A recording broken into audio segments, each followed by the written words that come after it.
नमस्कार दोस्तों, यदि आप लोग भी बिहार बोर्ड से 18 फरवरी के दिन मैट्रिक का मैथ का पेपर देने जा रहे हैं और आपका भी मैथ दोस्तों कमज़ोर है और मैथ में अच्छे से जल्दी आपको कुछ समझ में नहीं आता है, लेकिन क्या करें, आपको मजबूरी में इस बार परीक्षा देना ही पड़ रहा है। तो आप लोग मैथ का टेंशन अब छोड़ दीजिए, क्योंकि हम दोस्तों 18 फरवरी के लिए एक मैथ का क्वेश्चन पेपर लेकर आए हैं और इस क्वेश्चन पेपर का इसमें जो ऑब्जेक्टिव है ना दोस्तों, इस ऑब्जेक्टिव क्वेश्चन को बताने वाले हैं। ठीक है ना, अगर इसे आप अच्छे से याद कर लेते हो तो 100% आपका मैथ का टेंशन दूर हो जाएगा और कमेंट बॉक्स में बिना थैंक यू लिखे बोले भी नहीं जाएंगे, है ना। क्योंकि दोस्तों मैथ का पेपर आपका इतना सुंदर जाएगा ना कि पूरा मन खुश हो जाएगा। उसके बाद से संस्कृत का पेपर दीजिएगा ना तो और मन खुश होगा, क्योंकि मैथ का पेपर अच्छा जाएगा तो संस्कृत का भी अच्छा जाएगा। मेरे रहते हुए आपको टेंशन लेने की ज़रूरत ही नहीं है। ठीक है, तो आइए दोस्तों हम आपको इस क्वेश्चन पेपर का ऑब्जेक्टिव क्वेश्चन बताते हैं दोस्तों, है ना। ये बोर्ड लेवल का क्वेश्चन है, अच्छे से इसको देखना, इग्नोर मत करना, क्योंकि इस समय इग्नोर करना समझ लो खतरे से खाली नहीं है, है ना।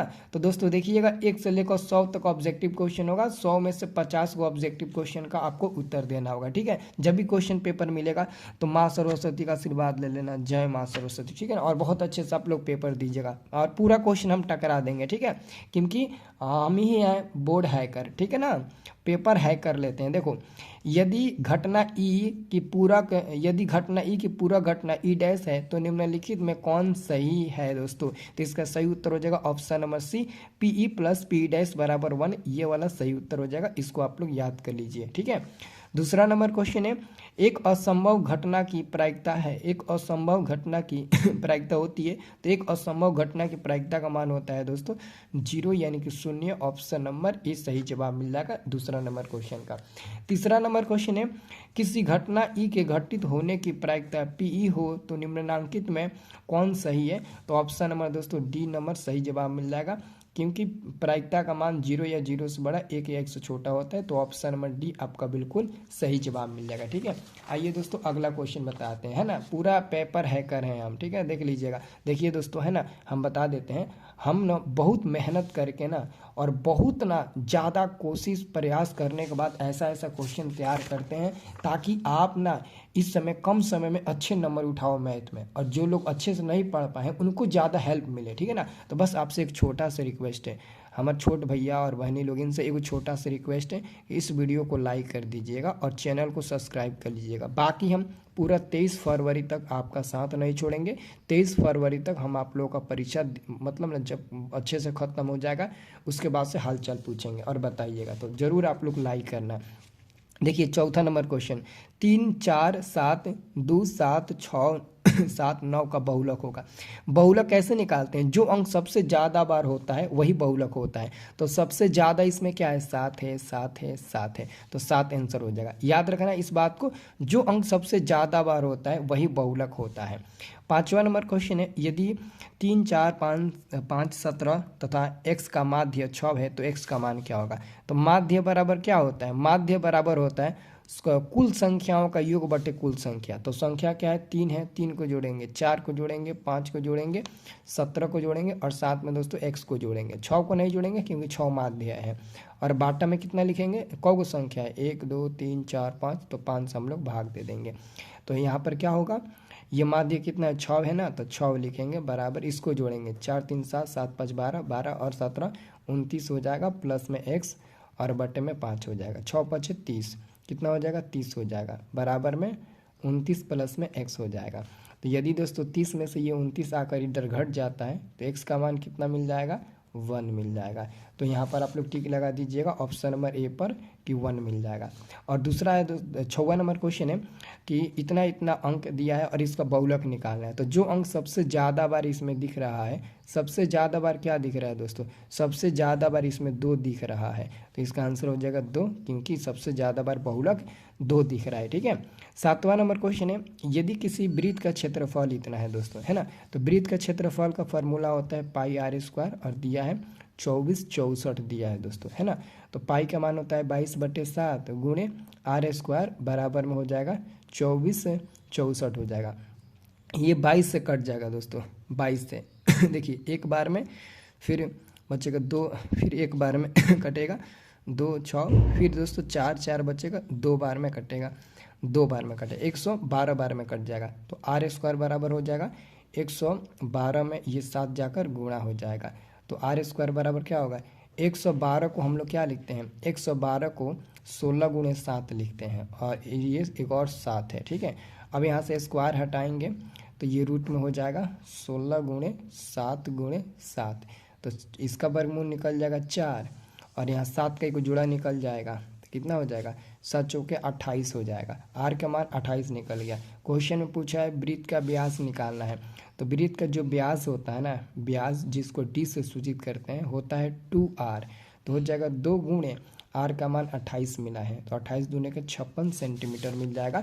ऑप्शन नंबर ए में दिया है, तो ए नंबर वाला सही उत्तर हो जाएगा, ठीक है। ये सब आने वाला क्वेश्चन है परीक्षा में, है ना, बहुत अच्छे से इसे याद करना। 8वां नंबर क्वेश्चन, एक अर्धवृत्त की परिमिति 36 सेंटीमीटर है, तो त्रिज्या कितना होगा। अर्धवृत्त की परिमिति, दोस्तों परिमिति समझते हो परिमिति का क्या मतलब होता है, परिमिति होता है दोस्तों आपका होता है परिमिति, यहाँ पर सॉल्व करके दिखाते हैं। परिमिति होता है दोस्तों पाई आर प्लस में 2r बराबर में दोस्तों दिया है 36, ठीक है। तो ये हो जाएगा आर कॉमन लेंगे तो पाई प्लस में 2 मिल जाएगा ब्रैकेट में, बराबर में 36 हो जाएगा। तो आर पाई के मान में 22/7 प्लस में 2 बराबर में 36 हो जाएगा। तो ये आर हो जाएगा, ब्रैकेट में हम क्या करेंगे, एलसीएम निकालेंगे 7, यहाँ 1 देकर 7 एक एलसीएम निकाल कर बाटा बका जोड़ बना लेंगे, तो 22 + 7 दूने के 14 हो जाएगा, बराबर में 36 हो जाएगा। तो ये आर गुणे 22 14 कितना होता है 36, है ना, और बटे में 7 बराबर में हो जाएगा 36, 36 36 एक बार में कट जाएगा, तो आर बराबर 7 1 में गुणा होगा 7 सेंटीमीटर मिल जाएगा, आर का मान 7 सेंटीमीटर। तो यहाँ पर दोस्तों ऑप्शन नंबर बी में दिया है 7 सेंटीमीटर, ऑप्शन नंबर बी सही उत्तर हो जाएगा 7 सेंटीमीटर, ठीक है।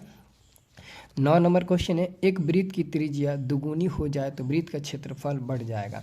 एक वृत्त की त्रिज्या दुगुनी हो जाए तो दोस्तों नया एक वृत्त की त्रिज्या दुगुनी हो जाए, तो मान लो दोस्तों कोई त्रिज्या है जिसको आप दुगुनी कर देते हो, कोई त्रिज्या जिसको दुगुनी, तो 2r हो जाएगा, इसलिए क्षेत्रफल क्या हो जाएगा, तो क्षेत्रफल होता है पाई आर स्क्वायर, लेकिन यहाँ पर त्रिज्या को दुगुना किया गया है, तो कितना हो जाएगा पाई, कितना हो जाएगा पाई, और आर के जगह यहाँ पर 2r रखेंगे तो कितना मिल जाएगा, ये मिल जाएगा 4 पाई आर स्क्वायर मिल जाएगा, ठीक है, 4 पाई आर स्क्वायर मिल जाएगा। तो हम क्या करेंगे, 4 पाई आर स्क्वायर में से ये तो नया वाला वृत्त का क्षेत्रफल है, पुराना वाला वृत्त का क्षेत्रफल पाई आर स्क्वायर ही होगा, इसको घटा देंगे तो मिलेगा 3 पाई आर स्क्वायर।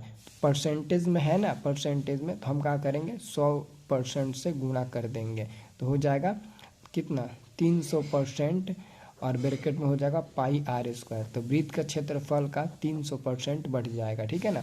तो ऑप्शन नंबर हो जाएगा डी सही जवाब मिल जाएगा। देखो हम ना बस आप लोगों से एक छोटा सा ना एक चीज़ मांगना चाहते हैं, है ना, बस आप लोग कमेंट बॉक्स में ना अच्छा कमेंट करिएगा हमारे लिए। अगर आप हमारे मतलब ना प्रति आप अच्छा कमेंट करते हैं ना, तो हमारा मनोबल बढ़ेगा, तो हम आपको लाइव आएंगे, मैथ का 2 नंबर वाला 5 नंबर वाला जो क्वेश्चन बताएंगे ना वो पेपर में छप जाएगा, ठीक है ना। क्योंकि 1-2 लड़के ना खराब कमेंट कर देता है सब ना, तो हमको मन नहीं करता है कि इतना मेहनत करते हैं, है ना, फिर भी सब कुछ कमेंट कर देता है। देखिए 2 भिन्न त्रिज्या वाले वृत्त हमेशा होते हैं, तो 2 भिन्न त्रिज्या वाले वृत्त हमेशा होते हैं, 2 भिन्न त्रिज्या वाले, तो ये बहुत ज़्यादा इंपॉर्टेंट दोस्तों क्वेश्चन है, इसको कहते हैं समरूप होते हैं, ऑप्शन नंबर 20 सही जवाब मिल जाएगा। 11 नंबर क्वेश्चन है दोस्तों ध्यान से देखिएगा, एक रेखा जो वृत्त के 2 बिंदुओं पर दो भिन्न बिंदुओं पर प्रतिच्छेद करती है तो कहलाती है छेदक रेखा, जो कि ऑप्शन में नहीं दिया है, तो ऑप्शन नंबर डी हो जाएगा, ठीक है ना, छेदक रेखा कहलाती है। अगला क्वेश्चन है कि यदि पी ए और पी बी बिंदु किसी बिंदु पी से ओ केंद्र वाले वृत्त पर खींची गई स्पर्श रेखा जिसके बीच का झुकाव जो है 80 डिग्री है, यानी कि ये हमारा ये एक वृत्त है, यहाँ पर कोई पी बिंदु है, यहाँ से पी ए और पी बी 2 स्पर्श रेखा खींची गई है, पी ए और पी बी, ये केंद्र ओ है, तो ये इसका जो झुकाव है कह रहा है कि ना ये 80 डिग्री पर झुकी हुई है, यानी कि 80 डिग्री पर ये झुकी हुई है दोस्तों, है ना।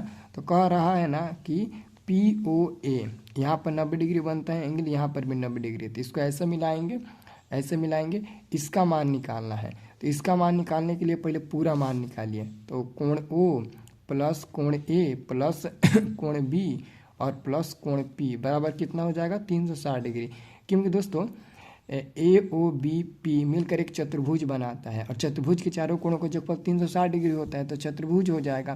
तो इसका मान कितना है, इसका मान निकालना है। कोण ए का मान कितना है 90 डिग्री, कोण बी का भी मान 90 डिग्री और कोण पी का मान 80 डिग्री, बराबर में 360 डिग्री हो जाएगा। अब कोण ओ कितना निकलेगा, 360 डिग्री में से इन तीनों को जोड़कर घटा दो, 9 3 27, 260 घटा दो 260, तो कोण ओ मिल जाएगा 100 डिग्री। यानी कि जब पूरा 100 मिल गया तो इसका आधा कितना हो जाएगा, 50 हो जाएगा। तो ऑप्शन नंबर ए सही जवाब मिल जाएगा, ऑप्शन नंबर ए सही जवाब मिल जाएगा। अगला क्वेश्चन देखिएगा, यदि किसी उदग्र खंभे की ऊंचाई किसी क्षण उसकी छाया के बराबर हो जाए तो सूर्य का उन्नयन क्या होगा। कह रहा है कि कौन खंभा और कह रहा है कि इस खंभे की ऊंचाई और छाया दोनों एक समान हो जाए। तो मान लो दोस्तों ये ए है, ये बी और ये सी हो गया। तो मान लो दोस्तों ये एक्स, तो ये भी एक्स हो जाएगा। तो कह रहा है कि खंभे की ऊंचाई और छाया की लंबाई दोनों किसी न किसी क्षण अगर बराबर हो जाएगा तो थीटा का मान कितना होगा, 90 डिग्री होगा। कैसे, ये पी होगा ये बी होगा, tan का प्रयोग करो tan थीटा, यहाँ पर थीटा बनेगा कितना डिग्री का मान, तो tan थीटा बराबर होगा p बटे एक, तो p बटे b होता है ना, तो p का भी मान x b का भी मान x है, ये कट जाएगा एक बार में। tan थीटा बराबर एक कितना का मान होता है, tan 45 का, तो tan 45 हो जाएगा, tan कट जाएगा, थीटा बराबर 45 डिग्री मिल जाएगा, बी नंबर। अगला क्वेश्चन कि 5 सेंटीमीटर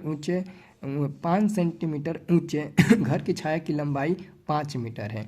मतलब कि कह रहा है दोस्तों 5 मीटर ऊंचे घर है, 5 मीटर ऊंचे घर है जिसकी छाया भी कितना बना है, 5 मीटर बना है।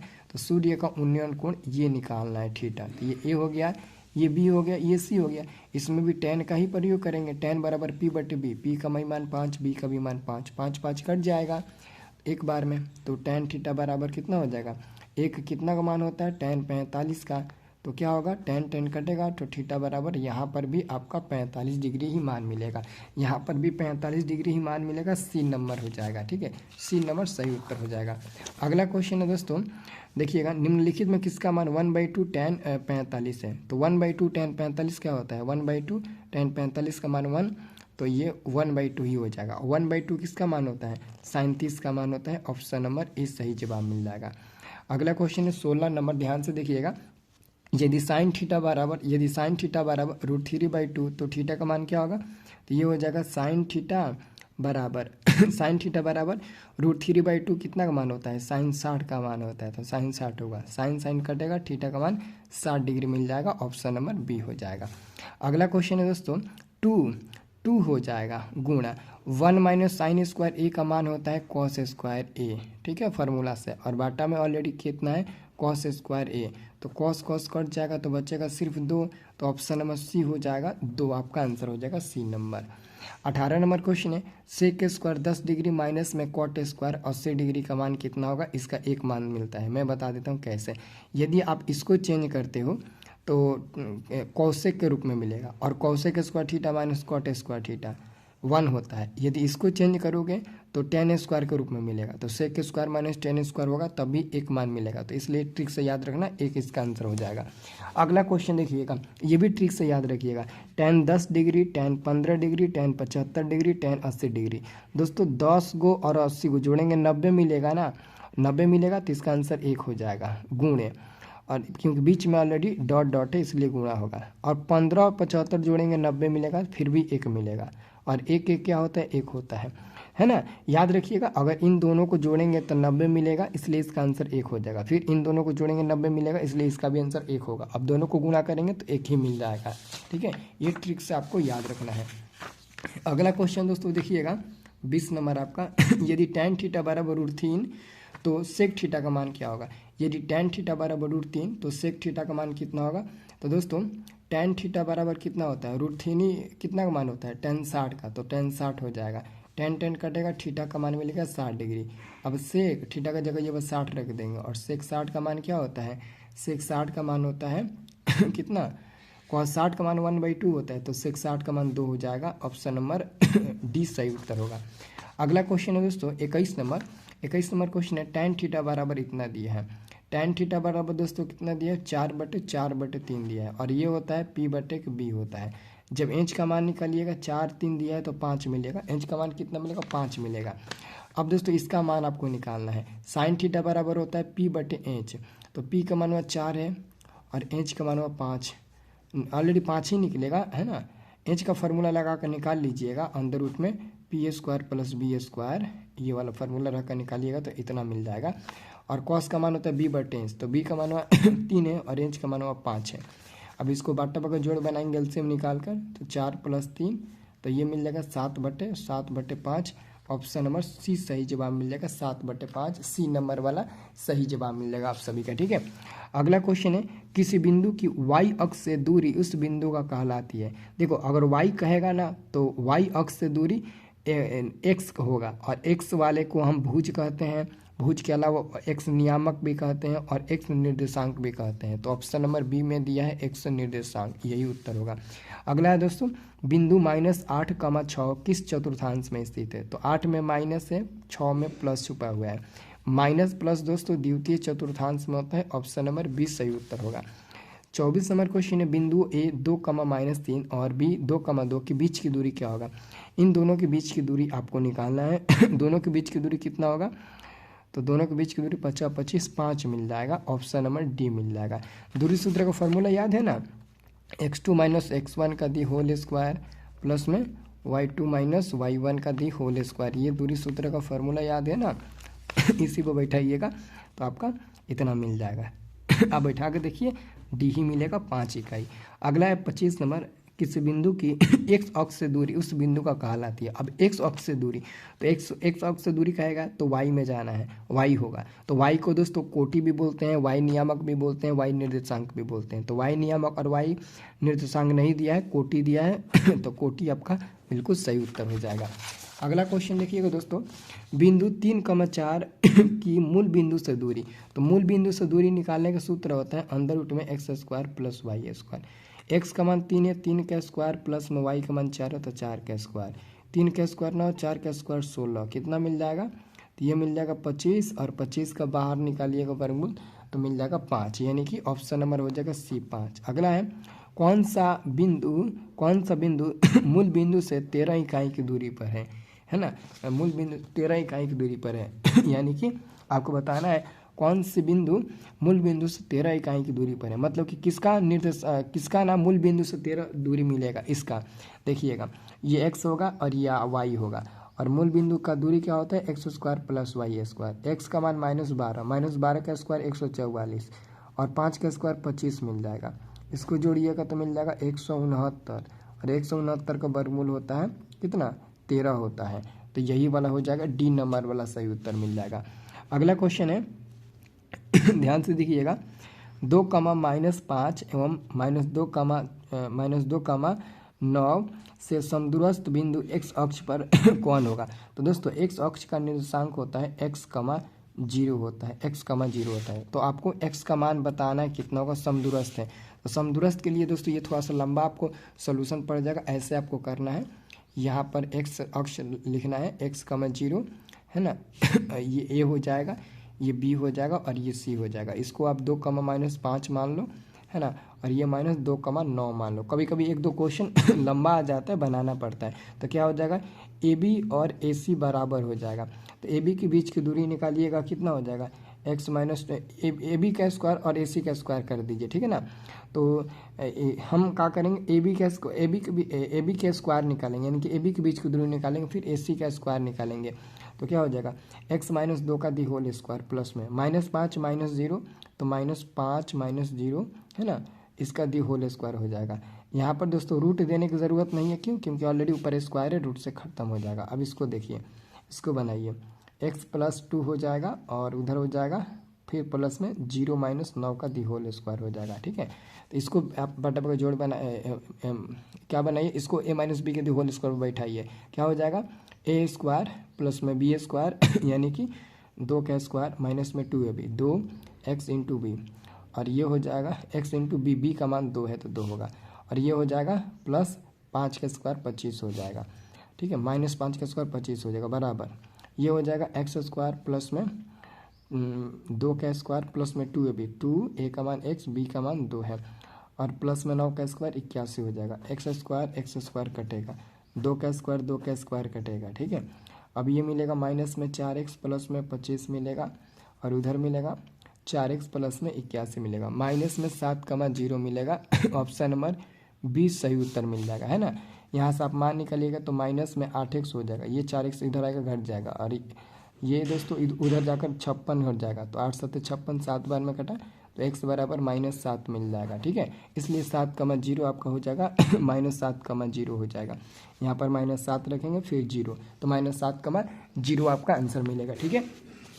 30 नंबर आपका क्वेश्चन है। देखिएगा 30 नंबर आपका क्वेश्चन है, समांतर श्रेणी 54, 51, 48 है ना 45 का 10वां पद क्या होगा। तो ए का मान कितना हो जाएगा, ए का मान 54 हो जाएगा, डी का मान 51 में से 54 घटाएंगे तो माइनस में 3 मिल जाएगा। अब 10वां पद निकालना है, 10वां पद होता है ए प्लस 9d होता है। ए का मान 54 प्लस में 9 गुणे डी का मान हो माइनस में 3, तो 54 9 3 माइनस में 27 हो जाएगा। 54 में से 27 घटेगा तो 27 मिल जाएगा। ऑप्शन नंबर ए मिल जाएगा, 27 से मिलेगा, ठीक है। ओके, अगला क्वेश्चन है 31 नंबर, प्रथम 200 प्रकृत संख्याओं का योग। दोस्तों प्रथम 200 प्रकृत संख्याओं का योग का फॉर्मूला होता है n इंटू एन प्लस 1 बटे में 2। तो n का मान दोस्तों 200 हो जाएगा, और फिर ब्रैकेट में 200 प्लस 1 हो जाएगा, बाटा में 2 हो जाएगा, 2 से ये कट जाएगा 100 बार में। तो हम क्या करेंगे, 100 को क्या करेंगे 200 में 1 जोड़ेंगे तो 201 हो जाएगा, गुणा कर देंगे। तो गुणा करिएगा 201 पर 00 लगा देंगे, 20 मिलेगा। 20 ऑप्शन नंबर 20 सही उत्तर हो जाएगा। 20 ऑप्शन नंबर 20 सही उत्तर हो जाएगा, ठीक है। अगला क्वेश्चन दोस्तों आप लोग देखिएगा ध्यान से। क्वेश्चन नंबर आपका है 32 नंबर, समांतर श्रेणी 5, 8, 11, 14 का 10वां पद। तो ए का मान 5 हो जाएगा, डी का मान दोस्तों 8 में से 5 घटाइएगा तो 3 मिल जाएगा। 10वां पद क्या होता है, ए प्लस 9d होता है, ए प्लस 9d। ए का मान 5, 9 गुने डी का मान 3 हो जाएगा, 9 3 27, 27 5 कितना होता है 32 होता है ना। ऑप्शन नंबर ए सही जवाब मिल जाएगा, 32 हो जाएगा। क्वेश्चन नंबर 33 है, निम्नलिखित में कौन समांतर श्रेणी में है, कौन समांतर श्रेणी में है। दोस्तों ये स्क्वायर वाला तो घटेगा नहीं, तो ये एपी में नहीं होगा। 3 में से 1 घटाएंगे 2 मिलेगा, और 9 में से 3 घटाएंगे 6 मिलेगा। ये दोनों बराबर नहीं है, ये भी एपी में नहीं है। ये देखिए 4 में से 2 घटाइएगा 2 मिलेगा, 8 में से 4 घटाइए 4 मिलेगा। ये भी दोनों बराबर नहीं मिल रहा है, तो ये भी एपी में नहीं होगा। जब ए बी सी एपी में हुक्म नहीं करेगा तो केवल और केवल डी बचा है, यही एपी में हो जाएगा दोस्तों, ठीक है ना। 34 नंबर क्वेश्चन आप लोग देखिए, यदि अल्फा और बीटा बहुपद एफ एक्स बराबर एक्स स्क्वायर प्लस में एक्स प्लस 1 के मूल हो तो 1/अल्फा प्लस 1/बीटा का मान बताओ। तो दोस्तों इसका फार्मूला होता है माइनस में बी बटे के सी, हम बताए थे आपको, ठीक है ना। माइनस में बी बटे सी फार्मूला होता है।